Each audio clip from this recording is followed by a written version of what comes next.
شیخ Saadi کی حکایت۔ بادشاہ اور غلام۔ ایک بادشاہ دریا میں کشتی پر سوار تھا۔ اس کے ساتھ اس کا ایک غلام بھی تھا جو کبھی دریا نہیں دیکھا تھا۔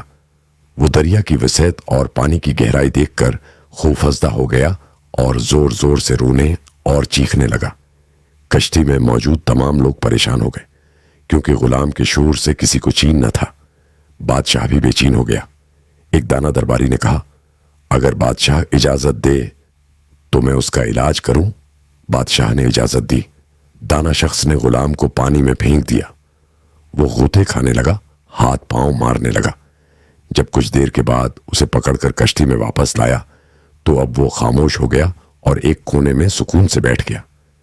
بادشاہ کو تعجب ہوا اور اس نے پوچھا، یہ کیا ماجرا تھا؟